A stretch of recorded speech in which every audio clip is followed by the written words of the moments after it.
colleagues, including my ministerial colleague, Minister Innes, fellow Barbadians listening to this media conference over the various broadcast systems, a pleasant good afternoon to all of you. Let me begin by expressing on behalf of the Ministry of Finance and Economic Affairs our sincere wishes for a healthy, productive, and rewarding 2017 to all Barbadians.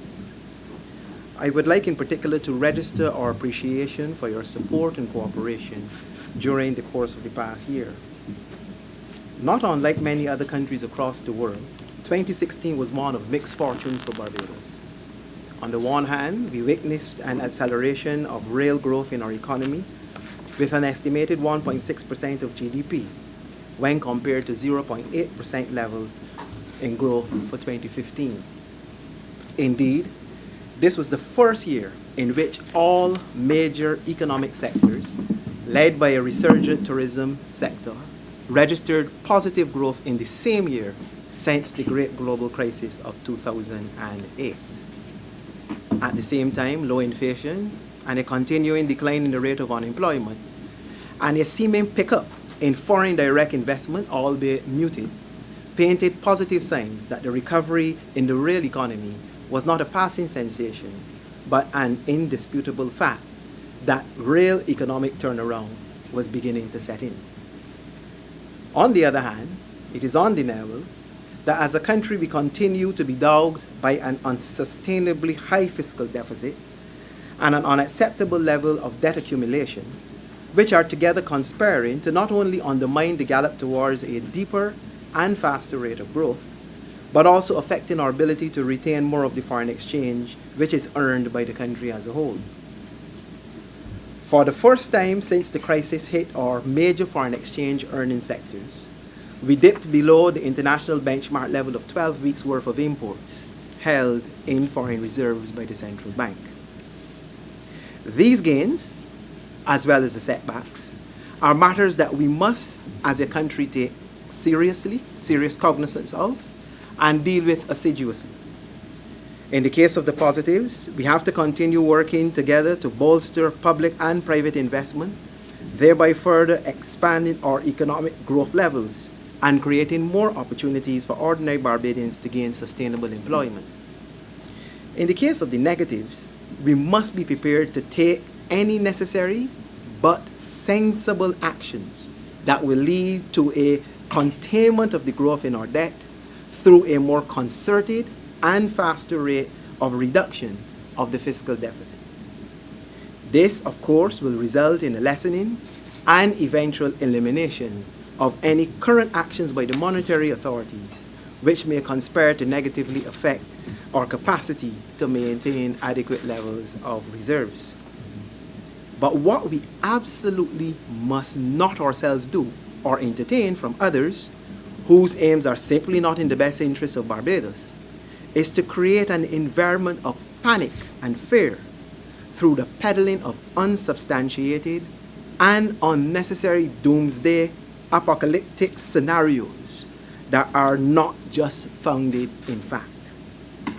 These fake prophecies, designed the sole intent of destabilizing the government, have the potential to do serious damage to the economy of Barbados by undermining the confidence of potential investors and weakening the resolve of fellow Barbadians to work together to keep our recovery going and tackle the most stubborn of our challenges head on. It is irresponsible and uncalled for, and all of us who love and believe in our country must resist these insidious attempts to undermine it. In this regard, permit me, if you will, to restate it again for all to hear and digest. The Barbados dollar is in absolutely no danger of devaluation vis-a-vis its standing against the US dollar. It is not going to happen next week. Next payday, as I heard one irresponsible opposition political candidate say recently, next 3 months, next year, or at any time in the foreseeable future. This is simply not going to happen. At the present moment, though reserve levels have temporarily fallen below 12 weeks, below the 12-week standard threshold, It is not the first time in the history of the Barbados' economy that this has happened. We previously operated this economy, I should say, successfully with lower levels of reserves in 1998, 9.1 weeks, and in 1999, 9.9 weeks worth of imports. In neither of these instances, there was never a question of any government of the day would countenance any decision to adjust the value of our currency. Similarly, it is not a scenario that this administration will permit to happen under its watch. Following a relatively stable foreign exchange market position in 2014 and a greater part of 2015, we started to notice some slippages in reserve levels in 2016 in particular. This was even though the difference of inflows against outflows of foreign exchange in the market over the previous year remained greatly imbalanced, or generally imbalanced. In fact, during the past year, unlike 2013 and part of 2014, we did not see any major private sector calls on the country's reserve levels as oil prices remained low and private foreign inflows started to recover as anticipated projects got set to push off. What we saw instead was a decline in public sector inflows as some major foreign-funded public projects failed to start due to legal and administrative delays. This was further exacerbated by the delayed closure of the BNTCL sale transaction, which on its own was expected to yield more than $100 million in reserves. At the same time, the country was called upon to meet its foreign debt obligations to the tune of $382 million in 2016, which we met in full and on time, as has been our proud record. Again, in January, for example, this year, we met our $30 million obligation to the prison that Ms. Motley built, both on time and in full. Yet reserve levels remain adequate to defend our currency, even as we move assiduously to ensure that all the delayed public inflows come into the central bank during the first quarter of 2017. In this regard, I am advised that the way is now clear for the first tranche of the drawdown on the Sam Lord's loan to occur any day now, as advised by the Exim Bank of China in writing to the Barbados Tourism Investment Inc. BTI. Similarly, all documentation to facilitate the release of the First Citizens Bridging Loan for the CAF-sponsored upgrades of Customs and BRA is settled, and that too will be released in the coming days. And of course, we all know that very soon the FTC will give its decision regarding the sale of BNTCL to Sol Limited, which, if positive, and I have see no reason why it shouldn't be, will clear the way for a significant injection into the country's reserves. These three sources alone will boost our reserves by more than $200 million, pushing levels back up above the 12 weeks of imports. But we're not stopping there.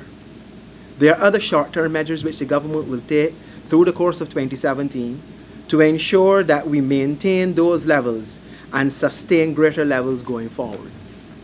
For example, it is our intention to absolutely maximize inflows from all foreign-funded public projects over the coming months.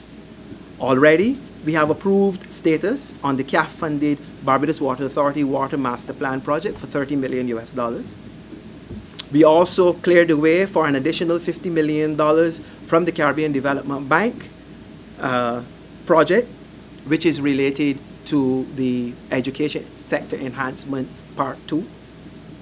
Then there is the Caribbean Development Bank's water project systems upgrade for the Barbados Water Authority, which equally is expected to bring in at least $35 million US. In addition to these projects, I have issued new guidelines to all investors and developers seeking tax waiver support for investment projects in Barbados that, effective from this month, in order for such concessions to be given and sustained, at least 1/3 of all foreign exchange brought on island must be sold to the central bank directly. Further, that on completion of the project, any foreign sales generated from units within those developments and for which concessions are attached, no less than 50% of the sale proceeds must be brought on shore, and half of this must be sold to the Central Bank of Barbados. Equally, my ministry is closely monitoring a developing situation where some local banks have been, we are told allegedly, been approaching foreign investors with offers to them to utilize domestic Barbados dollars or even draw loan proceeds from domestically held foreign currency to finance their projects here. Now, while the Ministry of Finance cannot tell any investor where to source their funding from, or indeed prevent any domestic bank from offering their liquidity to investors, what we can do, however, is to ensure that where generous concessions are given on the basis that the country would get a net inflow of foreign exchange, that all parties honor those commitments if the benefits are to continue. I am happy to relay that all developers that my office has interacted with in the past weeks have given their full support to these measures. There are some additional actions which we will take in the coming months as well to boost supplies, but more of this will be spoken of in my presentation of the annual estimates of revenue and expenditure in a few weeks' time. Now, while we push to ensure a maximization of inflows, ultimately, in order to ensure that we do not act in a way as to drain the inflows back out, we must, as a matter of urgency, address the issues from the demand side as well. In this regard, we have to address the stubborn problem of our unsustainably high fiscal deficit, the slower than expected reduction, and the less than acceptable methods of financing it through so-called money printing by the central bank.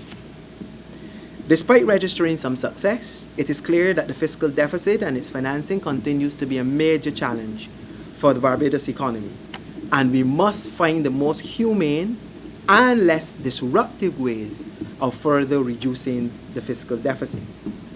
In terms of the deficit, it is a fact that we peaked, having peaked at 11% in fiscal 2013-14. The deficit came down to 6.7% in 2014-15, while inching back up around 8% in fiscal 15-16. The approved estimates of revenue and expenditure for fiscal 2016-17 provided for a deficit of 8% of GDP, which we agreed was too high, and so we introduced additional measures in the 2016 financial statement and budgetary proposals to close the gap for an end-of-year target of 5.5% of GDP. While the collection of all data for the current financial year, which ends March 31st this year, has not been completed as yet, I expect that by the time I deliver the estimates presentation for 2017, we will be able to report that we have in fact met the revised target on the cash basis, and even better on the accrual basis. We may even be able to report a small primary surplus as well. If this projection holds, it is then our duty to ensure that we maintain and accelerate that momentum and push this deficit even further down, and to such an extent that its financing becomes less a challenge for the government and requires no extraordinary accommodation from the central bank. That notwithstanding, it is important to mention a few points here. A, that there's been no major expansion in discretionary government expenditure since 2013, with the exception of selected goods and services to preliminary project activities associated with foreign-funded projects to facilitate coastal restoration, that is the IDB project, human resources development, which is the EU project, competitiveness, which is again the IDB project, and the BRI establishment, which is a Caribbean Development Bank project, to name a few. There was also an increase in transfers to accommodate the Barbados Water Authority's smart meter and mains laying program, both of which were foreign finance projects, but whose funding had to come through central government of Barbados accounts. The fiscal challenges ostensibly revolve around the major declines in corporation tax, driven in part by the challenges in the international business and financial services sector and the economic slowdown. These challenges have not been driven by an orgy of spending. B. In order to maintain levels of social services and jobs, the government introduced new taxes in an attempt to make up for the revenue loss. The shortfall in revenue from these new taxes relative to the funds needed to finance healthcare, education, garbage collection, and a range of social services were made up by domestic borrowing. This has led to increase and rising debt service costs. The challenges with financing the fiscal deficit and the need for central bank financing arise from the fact that commercial banks have, at least over the last 3 years, reduced their appetite for government paper for a number of reasons. This intensified during the last year, and in the wake of which the central bank, in order to maintain overall stability of the Barbados economy, was obliged to finance more of government's expenditure than it expected. C.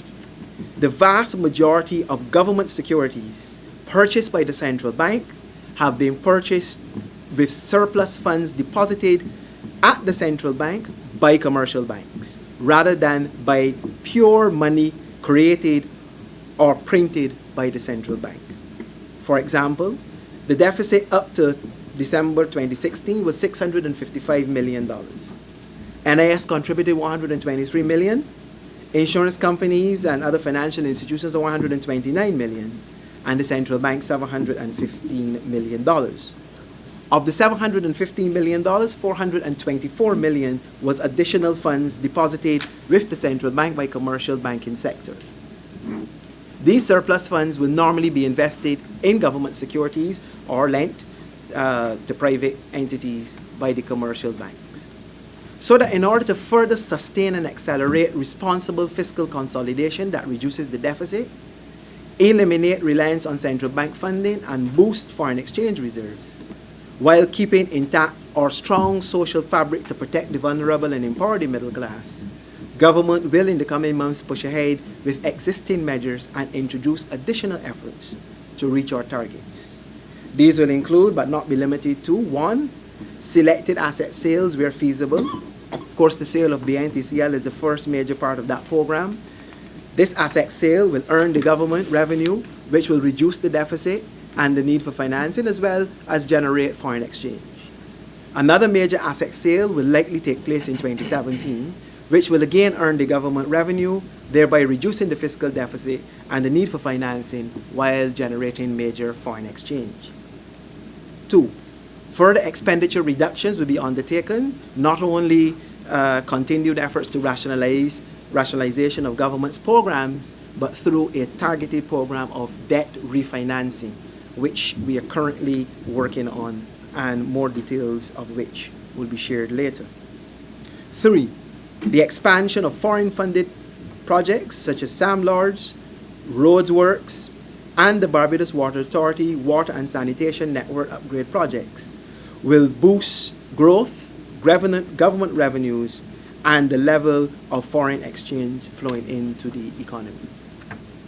I will also take this opportunity to inform that I am in the process of assembling a team of key experienced Barbadians to constitute a reformed National Council of Economic Advisors to assist government with the development of a national fiscal sustainability and growth plan, which I hope to be ready for national discussion and implementation before the end of summer. The persons I have invited to serve have all resoundingly responded in the affirmative and in the national interest, and I expect to be able to share those names with you very shortly. I believe Barbadians will be generally happy with the persons who have come forward to assist. Ladies and gentlemen, the quality of life in Barbados is built around sound institutions, a strong social consensus, and a strong economic policy framework supported by the fixed exchange rate regime. The policy framework has remained consistent over successive administrations, and the fundamentals of the Barbados economy remain intact. The foundation for growth has been laid and is reaping dividends, with our economy seeing the strongest levels of growth since 2007. We will take all sensible actions in the short to medium term to restore the reserves to comfortable levels, reduce the overall fiscal deficit, and put the debt to GDP ratio firmly on a downward trajectory. While it serves the purpose of some to split us apart so that they may benefit, we as proud patriotic Barbadians who love our country know that now is the time for us to come together more than ever. Let us not march in disgust, but bond in determination to rededicate ourselves to lifting our country to even higher levels of achievement than we have attained in the past. Finally, as you are aware, last Friday, the Board of Directors of the Central Bank, consistent with the provisions of the Central Bank Act Cap 323C, recommended for approval the appointment of Mr. Cliviston Haynes and Mr. Michael Carrington to serve respectively in the positions of Governor and Deputy Governor Acting of the Central Bank of Barbados. I have accepted and approved both recommendations. These appointments are consequential on the determination of the engagement of the previous governor of the bank, Dr. Delal World. While I do not propose in this press conference to address that issue in any particular detail, I believe that it is incumbent on me, on behalf of the government of Barbados, to publicly thank Dr. World for his long and outstanding service to the Central Bank of Barbados specifically and to Barbados in general. Naturally, we wish him every possible success going forward. I would equally like to welcome Mr. Haynes and Mr. Carrington to the positions and wish them a productive stint in both capacities. Thank you very much.